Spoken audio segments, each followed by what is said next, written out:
अस्सलाम वालेकुम, मैं हूँ शबाना और आप देख रहे हैं कुक विद शबाना 784।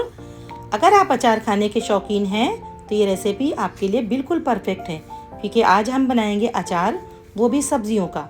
इस मौसम में सब्ज़ी बहुत अच्छी और ताज़ा मिलती है। ये अचार हम बग़ैर सिरका, बग़ैर नींबू और बग़ैर आमचूर के बनाएंगे। इसमें हम एक ऐसा सीक्रेट इंग्रेडिएंट डालेंगे जिससे आपका ये अचार सालों साल ख़राब नहीं होगा। इस अचार को धूप दिखाने की भी ज़रूरत नहीं है, बस बनाएं और 2 दिन बाद खाना शुरू करें। तो चलिए इस जायकेदार अचार को बनाना शुरू करते हैं। बिस्मिल्लाहिर्रहमानिर्रहीम। इसके लिए हमने ली है ये 1 कप मटर। ये ताज़ी मटर है। आप जब भी अचार बनाएं तो फ्रोज़न मटर का इस्तेमाल बिल्कुल ना कीजिए। और ये 1 कप है सूरन। इसे भी हमने टुकड़ों में काट लिया है और इसके छोटे छोटे पतले पतले हमने क्यूब बना लिए हैं। ये आधा कप है लहसुन छिली हुई। लहसुन आप जब लें तो बिल्कुल ताज़ी छिली भी लें, पहले की छिली भी ना लें। अब ये हम लेंगे फ्रेंच बीन्स। ये हमने 15 ली है और इसे भी आप जब लें अचार में डालने के लिए तो बिल्कुल देख लीजिएगा कि बिल्कुल मुलायम और बिल्कुल दाग धब्बे ना हो। ये हमने ली है 1 कप गोभी है, फ्लावर, जिसके हमने छोटे छोटे से टुकड़े कर लिए हैं। इसकी डंठल हटा दी, फूल लिए हैं। ये 2 मीडियम साइज़ की गाजर है। इसे हमने पतले पतले छोटे छोटे क्यूब्स में कटिंग कर दी है। और अगर ये वज़न से देखा जाए तो 150 ग्राम है।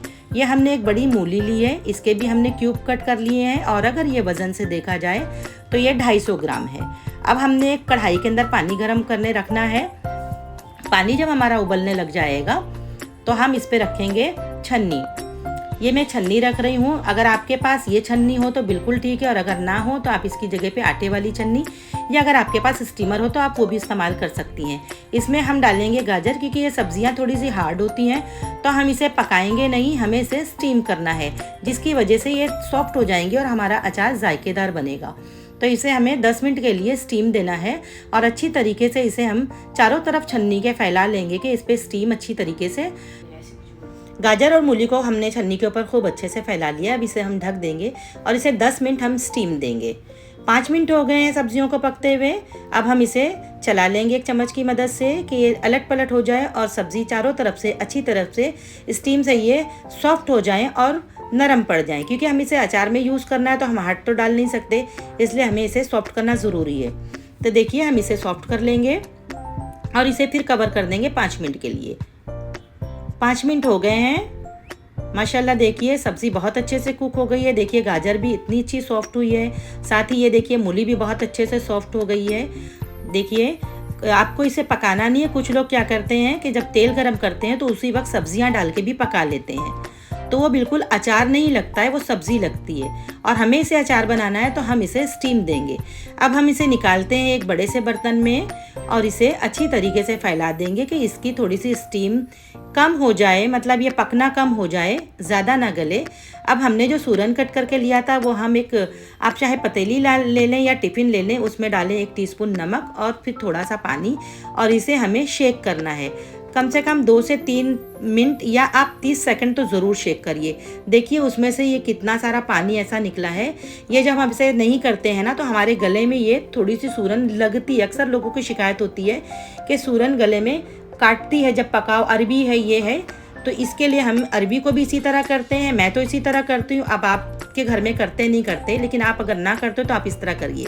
अब हम डालेंगे मटर छन्नी के ऊपर, फ्रेंच बीन डालेंगे और फ्लावर को भी डालेंगे और इसी तरह हम इसे भी 10 मिनट का स्टीम देंगे। 5 मिनट बाद हमने इसे अच्छे से हिला लिया है। ये सब तरफ से घुमा देंगे इसे कि चारों तरफ से स्टीम इसकी हो जाए और ये सब्ज़ी सॉफ्ट हो जाए। देखिए माशाल्लाह सब्जियां हमारी सारी कुक हो गई हैं, सॉफ्ट हो गई हैं। अब हम इसे किचन टेबल पे टॉवेल के ऊपर इसे अच्छे से फैला देंगे कि इसके अंदर जो नमी और पानी रह गई है वो भी हवा के ज़रिए निकल जाए। हमें इसे धूप नहीं दिखाना है, हमें इसे फ़ैन के नीचे ही रखना है। अब हम इसका मसाला तैयार करते हैं। 3 टेबल स्पून हमने धनिया ली है और इसे बिल्कुल ही लो फ्लेम के ऊपर हमें इसी तरह चलाते हुए कंटिन्यू हम चलाते रहेंगे, वरना धनिया कहीं से जल जाएगी। सुनहरी होने तक के हमें इसे पका लेना है। माशाल्लाह से देखिए बिल्कुल सुनहरी हो गई है। ये हटा लेंगे। अब हम डालेंगे ज़ीरा। ज़ीरा भी हमने 3 टेबल स्पून लिया है। इसे भी हम इसी तरह धीरे धीरे चलाते हुए बिल्कुल सुनहरा होने तक के इसे सेक लेंगे। ज़ीरे की खुशबू किचन में इतनी अच्छी फैल रही माशाल्लाह। देखिए ज़ीरा भी हमारा रेडी है। अब हम सेकेंगे मेथी। मेथी हमने 2 टेबल स्पून ली है। इसे भी हम गोल्डन होने तक के सेक लेंगे। जब ये गोल्डन हो जाएगी तो इसे हम हटा देंगे। मेथी हम ज़्यादा नहीं इस्तेमाल करेंगे क्योंकि ये कड़वी लगने लगती है, तो 2 टेबलस्पून इनफ है। हमने ये 4 टेबलस्पून सौंफ ली है। सौंफ को भी हम इसी तरह चलाते हुए सुनहरी होने तक के सेक लेंगे। माशाल्लाह सौंफ भी हमारी बिल्कुल सेक करके तैयार हो गई है। अब हम एक कढ़ाई लेंगे। कढ़ाई में हम डालेंगे 1 कप राई का तेल। हम अचार राई के तेल में ही बनाते हैं। अगर आप लोग अचार राई के तेल में नहीं बनाते तो जो आपके घर में खाते हो आप उसमें बनाइए। तेल को हमें धुआं आने तक के बिल्कुल गर्म करना है। जब तेल गर्म हो जाएगा खूब अच्छी तरीके से, तो अब हम इसमें शामिल करेंगे जो हमने सूरन कट करके रखी थी, वो हम इसमें धीरे धीरे से डालेंगे और सारी सूरन को हमें फ्राई करना है। इसे हमें ज़्यादा सुनहरी रंग नहीं देना है, बस इसका कच्चापन निकल जाए और ये सॉफ्ट हो जाए। हमें इसे यहीं तक पकाना है। देखिए सूरन माशाल्लाह बड़ी अच्छे से फ्राई हो गई है। सारी सूरन हम निकाल लेंगे। अब इसके बाद डालेंगे हम, देखिए सूरन का रंग कितना अच्छा आया है। अब हम इसमें डालेंगे लहसुन। लहसुन को भी हम इसी तरह चलाते हुए फ्राई करेंगे और इसका भी रंग हमें सुनहरा या गोल्डन नहीं करना है, बस ये सॉफ्ट हो जाएंगी और हम इन लहसुन को भी निकाल लेंगे। लहसुन का फ्लेवर तेल के अंदर बहुत ही बेहतरीन आता है, तो आप ज़रूर लहसुन को जब भी डालें आप अचार में कच्ची ना डालें, बल्कि उसे थोड़ा सा फ्राई करके डालें। अब हमने जो मसाले बना के रखे थे, सेक के रखे थे, वो सारे हमने ठंडे होने रख दिए थे। मसाला बहुत अच्छी तरीके से ठंडा हो गया है। सारे मसालों को हम इकट्ठा कर लेंगे और उसे मिक्सर के जार में डाल के हम दरदरा सा एक पाउडर बना लेंगे। मसाले को हमें बारीक नहीं करना है, अचार का मसाला हमेशा दरदरा सा होता है। मसाला हमारा पीसने के लिए तैयार है। अब हम इसे दरदरा सा पीस लेंगे। देखिए मसाला हमने पीस लिया, ये बिल्कुल दरदरा है।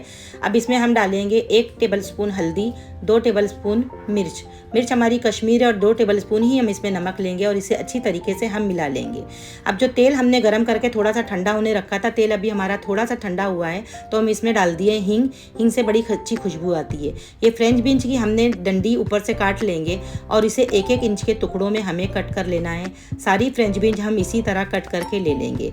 हमने इसे पहले काट के नहीं स्टीम किया है क्योंकि इसमें पानी भर जाएगा। अब हमने जब देखो अक्खी इसे स्टीम की है तो इसमें पानी बिल्कुल भी नहीं है, ये बिल्कुल सूखी है। अब हम इसमें शामिल करेंगे जो सूरन हमने फ्राई करके रखी थी, वो इसके अंदर डालेंगे और साथ ही हम इसमें जो लहसुन फ्राई करके रखे थे वो भी हम इसी में शामिल कर देंगे। अब सारी सब्जियों को सूरन और लहसुन के साथ में हम अच्छी तरीके से मिक्स कर लेंगे। सारी सब्जियां जब अच्छे से मिक्स हो जाएंगी तो हम इसमें शामिल करेंगे हमारा पिसा हुआ मसाला जो हमने अचार के लिए तैयार करके रखा था। इस अचार के मसाले से खुशबू किचन में इतनी बेहतरीन माशाल्लाह आ रही है कि जिसकी कोई हद ही नहीं है। तो आप भी इस अचार को ज़रूर बनाइए, ट्राई करिए। अब आप सब्ज़ी का अचार जब भी बनाएं तो उसे इसी तरह स्टीम करके बनाइएगा। जब ये स्टीम करके हम अचार बनाते हैं तो ये बिल्कुल अचार का फ्लेवर आता है।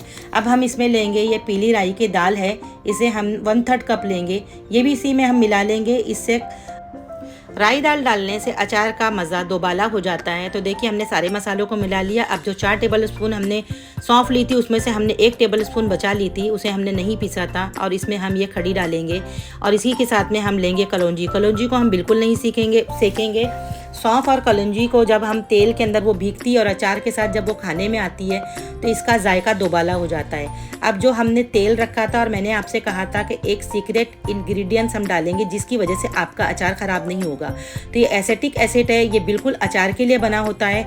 जब आप इसको अचार में डालती हैं तो ये अचार कभी ख़राब नहीं होता। आप इस अचार को चाहे साल रखें, चाहे 2 साल रखें और चाहे 3 साल रखें, यह अचार बिल्कुल नहीं ख़राब होगा। चाहे आम का अचार हो, चाहे मिक्स वेजिटेबल का अचार हो।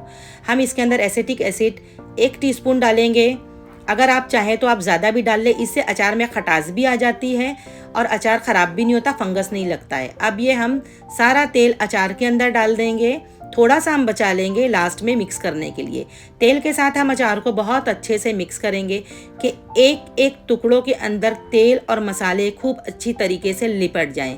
देखिए अचार हमारा बनके तैयार है। माशाअल्लाह कितना खूबसूरत लग रहा है। तो आप भी इसे ज़रूर बनाइए। आप मेरे चैनल पे नए हैं तो इसे ज़रूर सब्सक्राइब करिए और बेल आइकन को ज़रूर दबाइए ताकि मैं जब भी जो नई वीडियो बनाऊं तो नोटिफिकेशन आपके पास बहुत जल्दी पहुंच जाए। कुछ लोगों की शिकायत होती है कि उनका अचार ख़राब हो जाता है, फंगस लग जाते हैं। तो अगर आप मेरे तरीके से अचार बनाएंगी तो आपकी ये शिकायत भी दूर हो जाएगी। अब हमने जो तेल थोड़ा सा बचा के रखा था वो ऊपर से हम एक्स्ट्रा पोर करेंगे। तो देखिए अचार के अंदर पूरा नीचे तक के तेल पहुँच चुका। अब ये अचार बिल्कुल भी ख़राब नहीं होगा। माशाल्लाह अचार बनके बिल्कुल तैयार है। देखिए कितना खुश रंग लग रहा है, और ये जितना खुश रंग लग रहा है उतना ही खाने में भी जायकेदार है। यहाँ पे मैंने अपनी पसंद की सब्जियाँ ली और जो मेरे घर में मेरे बच्चे पसंद करते हैं।